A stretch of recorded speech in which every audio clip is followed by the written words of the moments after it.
दोस्तों, क्या आपने कभी सोचा है कि पेड़ से पेपर को कैसे बनाया जाता है? आज की इस वीडियो में मैं आपको कुछ ऐसी चीज़ों को फैक्ट्री में बनते हुए दिखाऊंगा। तो चलिए शुरू करते हैं आज की इस वीडियो को। Number 1, paper. दोस्तों, पेपर बनाने के लिए सबसे पहले ऐसे पेड़ को लिया जाता है जिसमें वुड फाइबर ज़्यादा क्वांटिटी में पाया जाता है। इन पेड़ों को काट कर फैक्ट्री में लाया जाता है। फैक्ट्री में इन्हें एक ऐसी मशीन में डाला जाता है जो कि इन पेड़ों के ऊपर के छाल को उतार देती है और इन पेड़ों के छोटे छोटे टुकड़े कर देती है, जिन्हें वुड चिप्स कहा जाता है। अब इन वुड चिप्स को कन्वेयर बेल्ट से डाइजेस्टर टैंक में पहुंचाया जाता है। यहाँ पर इन वुड चिप्स को एसिडिक सोल्यूशन के साथ पकाया जाता है।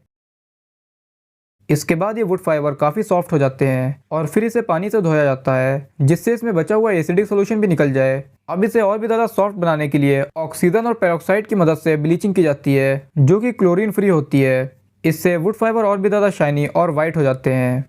अब इस वुड फाइबर के अंदर कैल्शियम कार्बोनेट को मिलाया जाता है। कैल्शियम कार्बोनेट को मिलाने से पेपर की क्वालिटी और भी अच्छी हो जाती है और ये पल्प के जैसा हो जाता है। अब इस पल्प में बहुत ज़्यादा क्वांटिटी में पानी मिलाया जाता है और अगर कलरफुल पेज बनाने होते हैं तो इसी टाइम पर इसमें कलर ऐड किया जाता है। अब इसे पेपर बनाने के लिए आगे पेपर मशीन में भेज दिया जाता है। इस मशीन में रोलर लगे होते हैं जिसके नीचे से पल्प जाती है और रोलर के दबाव की वजह से सारा पानी निचुड़ जाता है और ये पल्प पेपर बन जाता है। इसके बाद इस पेपर को एक हॉट चैम्बर में भेजा जाता है। यहाँ पर हॉट रोलर्स लगे होते हैं जहाँ से जब ये पेपर गुजरता है तो बचा हुआ पानी भी निचुड़ जाता है और पेपर बिल्कुल सूख कर बाहर निकलता है। अब इस तैयार हो चुके पेपर को बड़े रोलर पर लपेट लिया जाता है।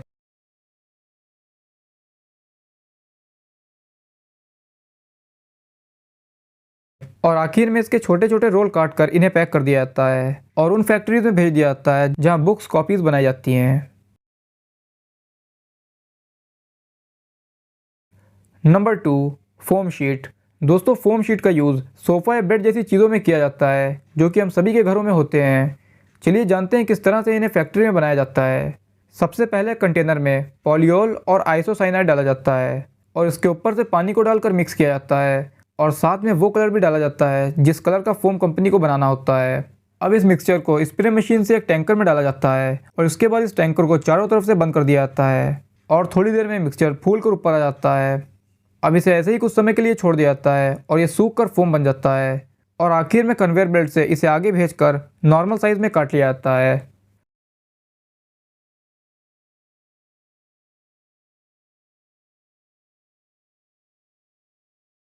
Number 3, gold biscuit. सबसे पहले सोने को भट्टी में पिघलाकर छोटे छोटे दानों के रूप में बना लिया जाता है और फिर जितने भी ग्राम का सोने का बिस्किट बनाना होता है उतने ही ग्राम सोने के दाने को बिस्किट के शेप में बॉक्स में डाला जाता है और फिर इन बॉक्सेस को बंद करके हीटिंग मशीन में रख दिया जाता है। ये मशीन कुछ ही मिनट्स में इन दानों को सोने का बिस्किट बना देती हैं। इसके बाद इन बिस्किट्स को ठंडा करके इन पर कंपनी अपनी मोहर लगा देती है। इस तरह से गोल्ड बिस्किट तैयार किए जाते हैं। Number 4, jeans. दोस्तों, जीन्स को बनाने के लिए सबसे पहले खेत से कपास को काटा जाता है और फिर इस कॉटन को मशीन में डालकर इसके बंडल बना लिए जाते हैं। अब इस रुई को एक दूसरी मशीन में डालकर इसके रोल बना लिए जाते हैं। इसके बाद इन रोल्स को मशीन के ज़रिए से बुनकर कॉटन का कपड़ा बना लिया जाता है। अब जीन्स को जिस भी कलर का बनाना होता है उसी कलर की डाई में इस कॉटन कपड़े को डालकर कलर कर दिया जाता है और अब इस कॉटन के कपड़े को मजबूत बनाने के लिए रील के कलर से बुना जाता है। इस तरह से जीन्स का कपड़ा तैयार किया जाता है। इसके बाद कपड़े को काट कर सिलाई की जाती है और आखिर में इन जीन्स पर डिज़ाइन डाले जाते हैं।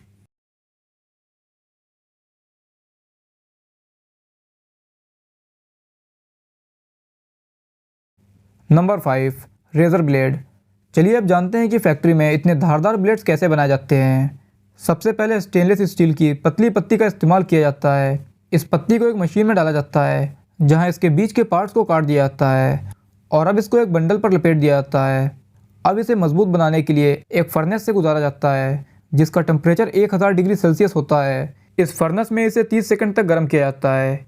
इसके बाद इसे पानी में डाला जाता है और -30 डिग्री सेल्सियस के टेम्परेचर पर ठंडा किया जाता है। ऐसा करने से इसकी हार्डनेस बढ़ जाती है। इसके बाद इन्हें एक प्रिंटर से गुजारा जाता है जहां कंपनी अपना नाम प्रिंट कर देती है। अब इन सभी ब्लेड्स पर धार लगाने के लिए धार लगाने वाली मशीन से गुजारा जाता है। ये मशीन इन ब्लेड्स को दोनों साइड से धारदार बना देती है। इसके बाद इन्हें काट कर अलग अलग कर लिया जाता है। अब इनकी टेस्टिंग की जाती है जिसमें इनकी धार और साइज़ की टेस्टिंग की जाती है, जिसके लिए इन सभी ब्लेड्स को एक मशीन में डाला जाता है। इसके बाद इन्हें एक खास तरह के लिक्विड में धोया जाता है और फिर इन्हें सुखाकर इनके ऊपर क्रोमियम की परत चढ़ाई जाती है, जिससे कि ये ब्लेड्स मजबूत और चिकने बने रहें। और अब आखिर में इनकी धार चेक करने के लिए कुछ चीज़ों को काट कर देखा जाता है और इसके बाद इन्हें पैक किया जाता है। पहले इन्हें कागज़ से कवर किया जाता है और फिर इनको एक ब्लेड के डिब्बे में पैक कर दिया जाता है। दोस्तों, आज की इस वीडियो में बस इतना ही। अगर आपको इस वीडियो से कुछ नया सीखने को मिला हो तो प्लीज़ वीडियो को लाइक करिएगा और चैनल को सब्सक्राइब करिएगा। थैंक्स।